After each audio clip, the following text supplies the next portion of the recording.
ఏడాది ఎట్లాగా మీ political life ఎలా నడిచింది? అలాగే విశాఖ సౌత్ కాన్స్టిట్యున్సీలో మీరు గొప్పగా చెప్పుకునే అంశాలు ఏమున్నాయి? సార్ ముఖ్యంగా అందరికీ నూతన సంవత్సర శుభాకాంక్షలు మరియు సంక్రాంతి శుభాకాంక్షలు. ముఖ్యంగా విశాఖపట్నం సంబంధించి మీరు గ్రహిస్తే ఒక 40 సాఫ్ట్వేర్ కంపెనీలు విశాఖపట్నానికి మొదలుపెట్టారు. అలాగే ఒక పెద్ద స్టీల్ కంపెనీ నక్కపల్లి రాబోతూ ఉంది. మెట్రో అతి త్వరలో స్టార్ట్ అవబోతుంది. ఎయిర్పోర్ట్ అతి త్వరలో స్టార్ట్ అవబోతూ ఉంది. ఆల్రెడీ ఓపెన్ అవబోతూ ఉంది అది.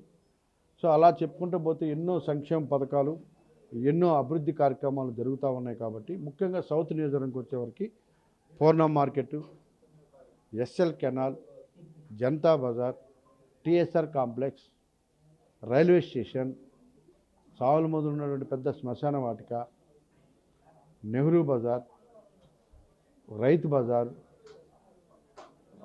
ఇంకా జనతా బజార్, ఫిష్ మార్కెట్, పార్కులు, ముఖ్యంగా 7 housing project, KGH hospital, Victoria hospital, వీటన్నిటిని కూడా పూర్తి స్థాయిలో అభివృద్ధి చేయడంతో పాటు వర్క్లన్నీ కూడా స్టార్ట్ చేసాం. మౌలిక సదుపాయాల కొరకు 26 కమ్యూనిటీ హాల్స్ని శాంక్షన్ చేయించాం. 9 ఆర్చ్లు కూడా వర్క్లు స్టార్ట్ చేయడం జరిగింది. ఇంకా ఎక్కడైనా బ్యాలెన్స్లు ఉన్నా కూడా, చిన్న చిన్నవి ఉన్నా కూడా అవన్నీ కూడా చేస్తాం.